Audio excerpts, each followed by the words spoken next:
ازيكم يا جماعه؟ عاملين ايه؟ من اكتر الحاجات اللي بتسال عليها اسئله الانترفيو. ازاي يا دكتور نعدي الانترفيو في مجال السيلز؟ وانا اتفقت معاكم من الاول ان احنا نلعب كل حاجه وكل سكيل نلعبها عملي. احنا ناس مش بتاعه كلام اكاديمي، احنا ناس نحب نطبق على ارض الواقع. فتعالوا نلعبها النهارده مع بعض ونختار ما بين اتنين متقدمين ونشوف هنختار مين فيهم.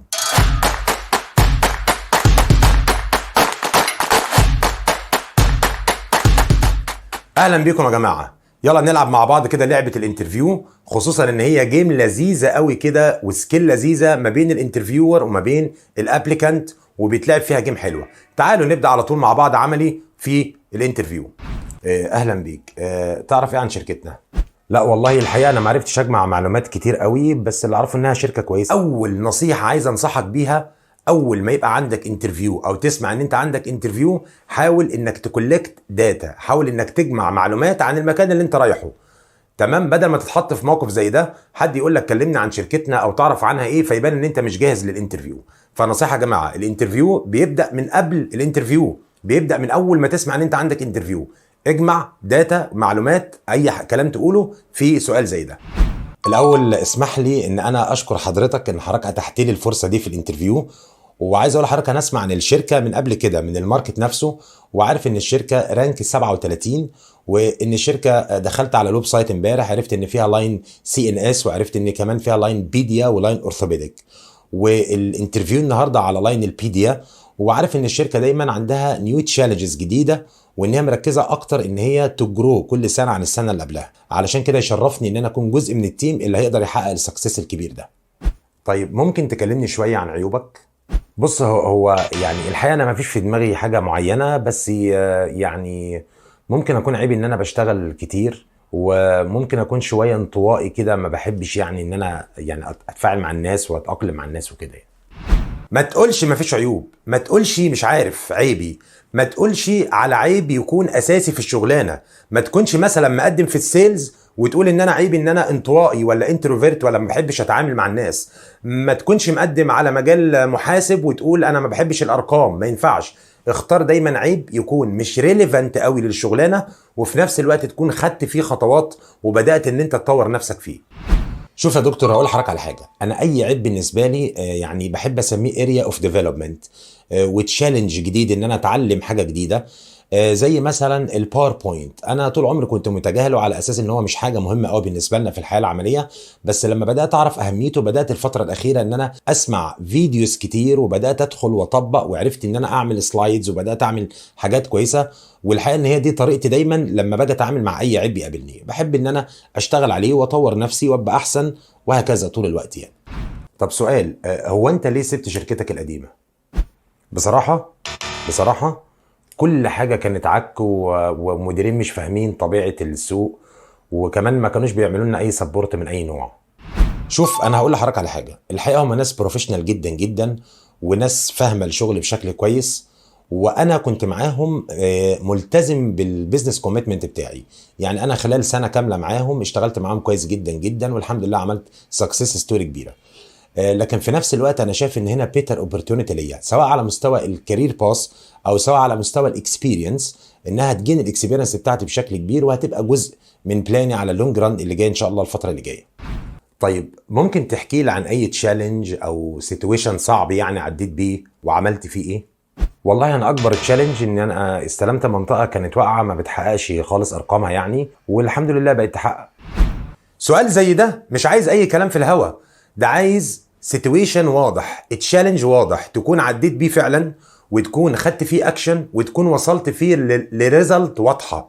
وحاول تدعم دايما كلامك بارقام، ما تخليش كلامك عايم انا حققت، انا مسكت حاجه واقعه. كل ده كلام ما ينفعش، كل ده اسمه فاتيه.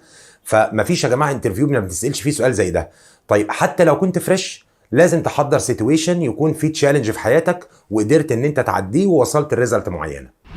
انا اول تشالنج قابلته في الكارير ان انا لما استلمت المنطقه في مارس 2020، المنطقه كانت بتعمل 37%. الحقيقه بدات اشتغل عليها بشكل كبير جدا واعمل ايفورت، خلال 3 شهور المنطقه وصلت ل 110%. وده كان يعني سكسس ستوري كبيره جدا جدا، والناس كانوا يعني مديريني كانوا فرحانين بيها جدا. طب وعملت ده ازاي؟ اول حاجه عملتها ان انا قعدت مع مديري، اداني كل السيتويشن وكل الفيدباك بتاع المنطقه وكل الداتا اللي عنده.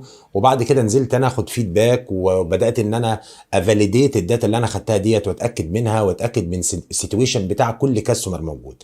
بعديها على طول بدات ان انا احط اوبجكتيف لكل كاستمر، كلير اوبجكتيف انا عايز منه ايه، وبدات اشتغل معاهم. وكان بصراحه طول الوقت كان مديري سبورتيف ليا جدا، وكان لما برجع له في اي سيتويشن كان الدايركشن بتاعه بيفيدني بشكل كبير، والاكسبيرينس بتاعته بتفيدني بشكل كبير جدا جدا. والحمد لله زي ما قلت لحضرتك ان احنا قدرنا نوصل ل 110% في اول 3 شهور بس. بص عشان اكون صريح معاك، يعني انت لسه فريش وما عندكش اكسبيرينس قوي، واحنا هنا بناخد على الاقل 2 اكسبيرينس، فيعني ما يتهيأليش هتبقى ليك فرصه معانا يعني. طب معلش يعني امال حضرتك كلمتني ليه وحضرتك عارف ان انا فريش؟ وبعدين الفريش اثبت جداره عن الاكسبيرينس، يعني الفريش ممكن يكون افضل كمان من الاكسبيرينس. طيب سؤال زي ده اسمه اوبجكشن او اسمه اعتراض، عايزك تتعامل معاه زي بالظبط ما بتتعامل مع الكاستمر لما يبقى معترض على حاجه. اوعى تهاجم، اوعى تقاطع، اوعى ان انت تنفعل من سؤال زي ده، اوعى تقول له طب ما انت عارف من الاول. كل ده كلام غلط. المفروض ان انت تاخده بالراحه، تاكنولج، يعني تؤدمت معاه ان فكرته ممكن تكون صح، وبعد كده تقول له بط وتديله وجهه النظر الثانيه بتاعتك. خلي بالك يا جماعه ده مهم جدا في الانترفيو. وخلي بالك من حاجه، غالبا السؤال اللي زي ده بيبقى اشتغالات. هو فعلا لو مش عايز فريش ما كانش فعلا هيبعت لك، بس طالما بعت لك وجيت سواء بقى معترض على لوكيشن، معترض على الاكسبيرينس بتاعتك، معترض على انه عايز ناس فريش، فانت خليك واضح معاه. بيع نفسك اجينست الفكره اللي في دماغه، بس بعد ما تعمل له اكنولج وتحسسه انه عنده شيء من الصح. ده اسلوب اسمه هاندلنج اوبجكشن، ولو رجعت الفيديوهات تانية هتلاقي فيها الموضوع ده كتير جدا في السيلز. شوف انا بتفق مع حضرتك بشكل كبير جدا من حيث المبدا، بس اسمح لي، كنت عايز استفيد اكتر من اكسبيرينس حضرتك. هو ليه حضرتك شايف الاكسبيرينس ليه اولويه عن الفريش؟ طبعا علشان هينجز وهيجيب شغل اسرع اكيد. تمام، انا مع حضرتك. هو يمكن عنده حته النولج اعلى من الفريش، ودي ممكن تخليه يعني يختصر شويه وقت، لكن الحقيقه ان الفريش الطموح اللي عنده انثوسيازم، اللي مستعد انه يبذل ايفورت ومجهود كبير علشان ينجح، اي ثينك ان وزن اسبوع او 10 ايام بالكتير هيكون عدى على كل الكاستمرز وبقيت عنده نفس النولج بتاعه الاكسبيرينس، بل هيتفوق عليه بانه حماسه وطاقته وحبه للنجاح ممكن يخليه يحقق ريكورد اعلى بكتير جدا ويوصل لريزلت اعلى بكتير جدا ما كانش الاكسبيرينس يقدر يوصل لها. خصوصا ان احنا بنبص للموضوع مش على انه شهر او 2، حضرتك بنحسبها على مدار يمكن ال5 سنين او ال10 سنين اللي جايين في شغلي، وبالتالي اقدر اعمل فيهم نجاحات كبيره جدا جدا. فلو حضرتك تتفق معايا في الراي ان الفريش ممكن يتفوق على الاكسبيرينس، لان احنا دايما زي ما حضرتك عارف ان الشخص اهم، يعني احنا دايما بنقول فيرست هو زين وات، يمكن علشان اهميه الشخص واستعداده للنجاح والافرت اللي هيبذله يمكن اكتر بكتير من جزئيه الاكسبيرينس، لو حضرتك تتفق معايا. طيب ممكن تقول لي اكتر حاجه بتعمل لك موتيفيشن؟ طبعا التقدير من الشركه وان شغلي ده الاقي فيه يعني مقابل وتقدير من الشركه. بصوا يا جماعه، انا وانتوا والانترفيور عارف ان الفلوس مهمه، بس احنا مش عايزين نبيع الفلوس في الاول على انها كل حاجه. انا عايزك تبص لحاجات تانية، عايزك تبص ان عندك طموح، عايزك تبص على اني عندك كارير بلان عايز تعمله، عايز توصل له، عايزك تبص على الريكوجنيشن اللي بتاخده ان انت راجل بيست اتشيفر، عايزك تبص على المعامله الكويسه، وبعد كده تيجي الفلوس. وعايزك تبص اهم حاجه ان انت جاي علشان تنجح. النجاح والسكسس هو اللي هيجيب لك كل حاجه بعد كده، وهيجيب لك الفلوس وهيجيب لك المعامله وهيجيب لك كل حاجه. فحاول تركز ان الموتيف الاساسي اللي عندك هو السكسس، النجاح. انا اكتر حاجه بتفرحني وبتخليني احس ان انا موتيفيتد هو ان انا انجح في المكان اللي انا فيه، خصوصا ان النجاح ده بيخلي الريكوجنيشن عالي جدا، بيخلي مديرين يعاملوني كويس، بيخلي زمايلي يبصوا لي بصه مختلفه. انا بفايت ان انا ابقى بيست اتشيفر طول الوقت. وكمان الفلوس ممكن تعمل لي موتيفيشن، بس انا متاكد ان كل ده بيجي بعد ما نحقق نجاحات الاول، نجاحات كبيره، كل حاجه هتبقى سهله، الكارير باث هيبقى كويس، الفلوس والجزء الفاينانشال هيبقى كويس، علاقتي بزمايلي وعلاقتي بمديريني هتبقى احسن. فالحقيقه ان البيست موتيف بالنسبه لي هو ان انا لازم انجح، ما عنديش اوبشن تاني. طب يا ترى ايه عيوب مديرك اللي فات؟ اولا ما كانش بيساعدني خالص، وكمان موقع التيم كله في بعضه يعني، وكان على طول عامل علينا ستريس.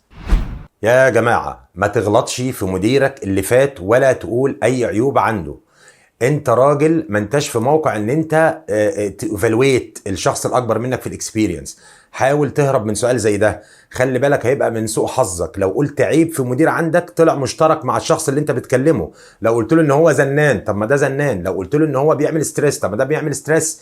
يبقى خليك ذكي في سؤال زي ده، اطلع منه بان انت راجل ما ينفعش ان انت تقيم. مش كل حاجه بتعجبك بس انت مش في موضع ان انت تقيم حد. انا اقول منك لحضرتك في على حاجه، الإكسبيرينس. هو اي حد في الدنيا فيه مزايا وفيه عيوب، بس انا بالنسبه لي دايما ما ببصش لمديري بالنقطه دي. انا ببص لمديري على انه راجل مطلوب منه يطبق بوليسي معينه ويوصل بالتيم بتاعه لاتشيفمنت معين.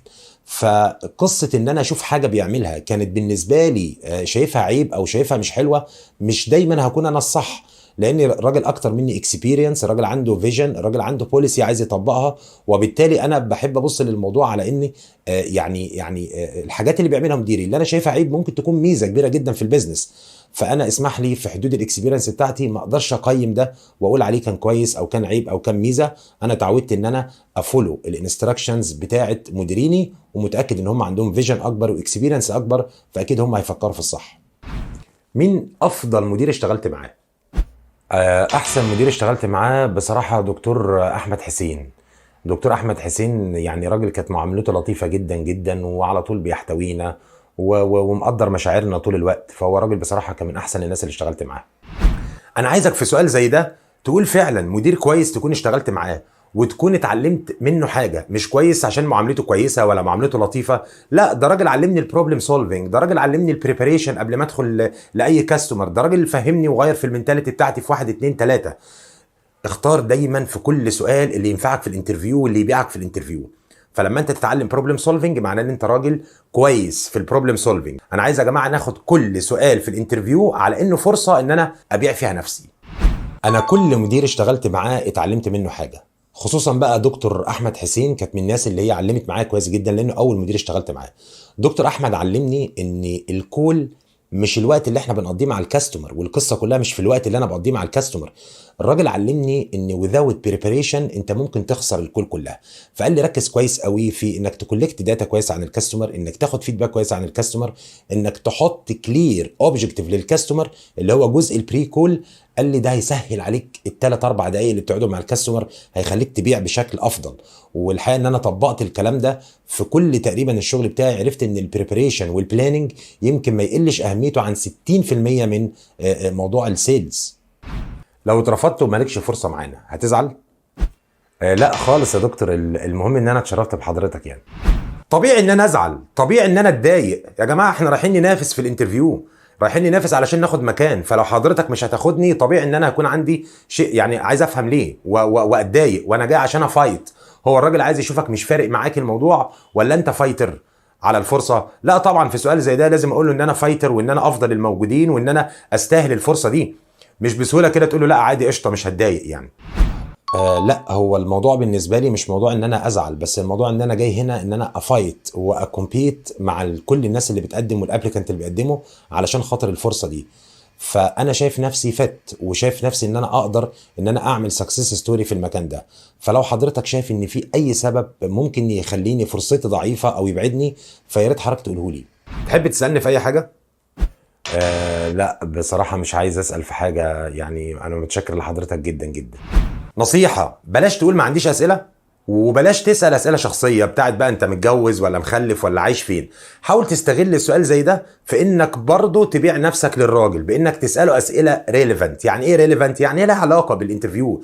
اسأله إيه التشالنج اللي بيقابل اللاين الفترة اللي جاية وإن أنت حابب تبقى جزء من التشالنج ده. اسأله إيه النكست ستيب اللي جاية في الانترفيو والمفروض إنك تعمل فيها إيه. اساله هل في تايم فريم علشان يردوا عليك ولا لا. لازم تسال، ما ينفعش ان انت تعدي سؤال زي ده وتقول ما عنديش اسئله.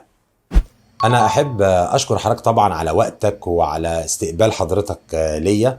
ولو تسمح لي كنت عايز اسال حضرتك عن النكست ستيب في الانترفيو ممكن تبقى شكلها عامل ازاي، ولو ممكن اسال كمان لو في تايم فريم للرد اكون شاكر جدا لحضرتك. وانا يعني سعيد جدا جدا لاهتمام حضرتك، وسعيد جدا بالوقت اللي حضرتك اديتهولي، وانا عارف مشاغل حضرتك كان الله في العون. فانا شاكر جدا جدا، والحقيقه انا اتشرفت كتير جدا جدا بحضرتك.